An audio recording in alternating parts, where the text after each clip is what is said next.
Welcome sa Tagalog Horoscope, ang iyong gabay sa pang-araw-araw na buhay. Hatid namin ang pinakadetalyadong horoscope na magsisilbing gabay mo sa pera, trabaho, pag-ibig, kalusugan, at swerte. Naway magtagumpay sa buhay ang lahat ng ating tagapakinig at subscribers sa buong mundo. Maraming salamat sa pag-subscribe at tanggapin ang siksik, liglig, at umaapaw na biyayang hatid ng Tagalog Horoscope. Ito ang iyong pang-araw-araw na horoscope para sa Cancer, para sa Mayoy 6, 2025. Sa araw na ito, Mayoy 6, ang mga enerhiya na pumapaligid sa iyo ay sadyang makapangyarihan. Hinahamon ka na yakapin ang likas mong kakayahan sa paglikha ng mga emosyonal na koneksyon na may lalim at init.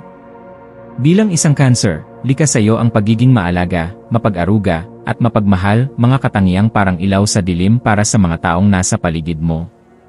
May kakayahan kang magdala ng kapanatagan, at sa simpleng presensya mo lamang ay nagkakaroon ng katiwasayan ng iba.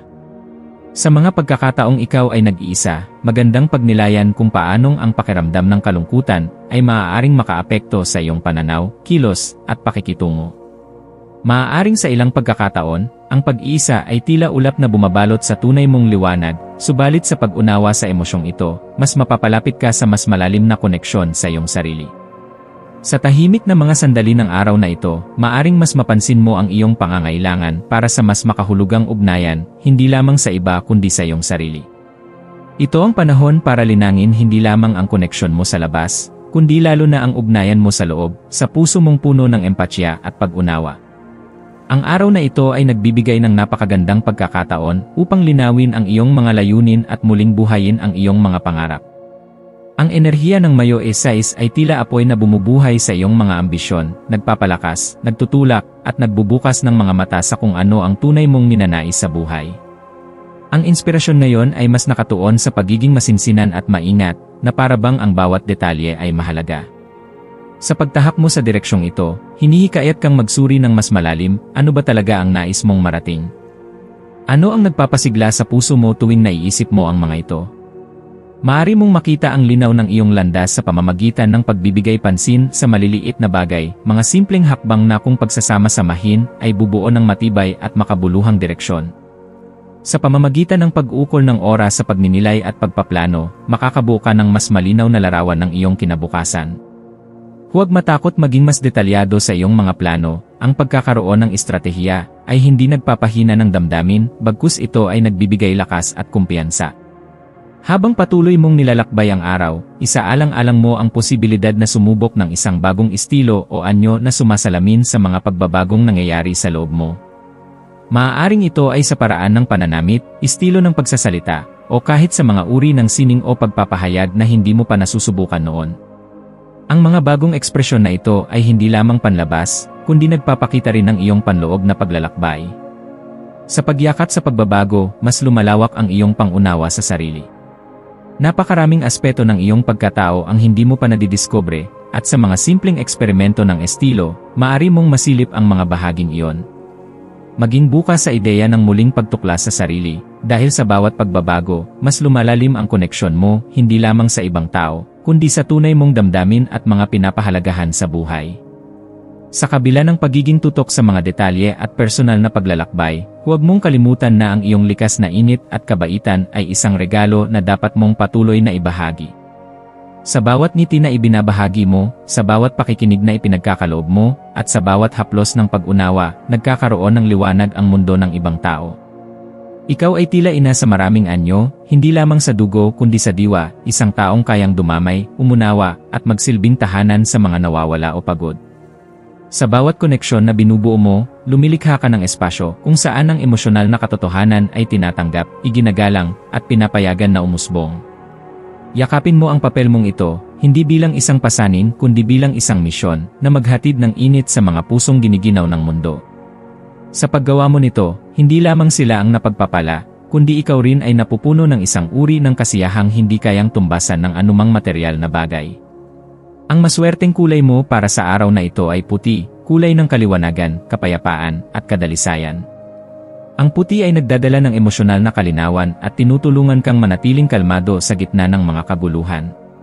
Ang maswerteng bilang na may malalim na kahulugan sa iyo ngayon ay 3, 7, at 11, mga numerong sumisimbolo sa koneksyon, intuisyon, at espiritual na kaliwanagan.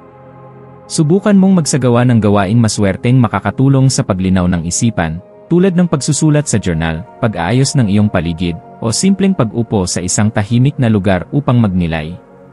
Sa paggawa mo nito, mas magkakaroon ka ng balanse sa pagitan ng isip at damdamin, at mas magiging malinaw sa iyo kung ano ang tunay mong pinapahalagahan. Ang payo para sa iyo ngayon ay simpleng ngunit makapangyarihan, huwag mong kalimutan ang halaga ng iyong emosyon. Sa mundo kung saan ang pagiging abala at mabilis ang daloy ng lahat ng bagay, madalas nakakalimutan nating pakinggan ang tahimik na tinig sa loob natin. Ngayon, pakinggan mo ito. Sa bawat pintig ng puso mo, may mensaheng nais iparating. Huwag mong baliwalain ang mga bulong ng damdamin, ito ang iyong kompas, ang iyong gabay sa gitna ng dagat ng posibilidad. Gamitin mo ito upang gabayan ang iyong mga desisyon at kilos, dahil walang mali sa taong gumagalaw ayon sa tunay na nararamdaman. Sa pagtatapos ng araw, maglaan ka ng sandaling tahimik para magpasalamat. Pasalamatan mo ang sarili mo sa katatagan, sa kabaitan, at sa pagpapatuloy kahit sa mga panahong tila mabigat ang lahat. Alalahanin mo na ang bawat araw ay isang panibagong pahina, at sa araw na ito, sinimulan mong isulat ang kabanatang puno ng katotohanan, pag-unawa, at personal na paglago. Sa bawat hakbang mo paabante, bitbit mo ang liwanag ng iyong damdamin at ang init ng iyong puso. Ito ang tunay mong lakas, at ito rin ang ilaw na magdadala sa iyo sa mas maliwanag na bukas.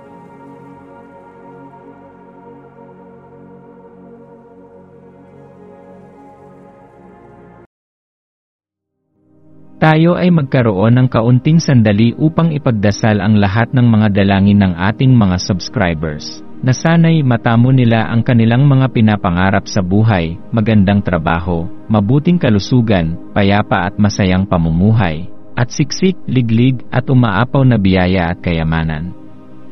Ipinagdarasal namin ng mataimtim ang lahat ng mga komento sa nakaraang video, at hinihiling namin, Panginoon, na pagpalain mo ang ating mga subscribers ng masayang buhay sa mundong ibabaw.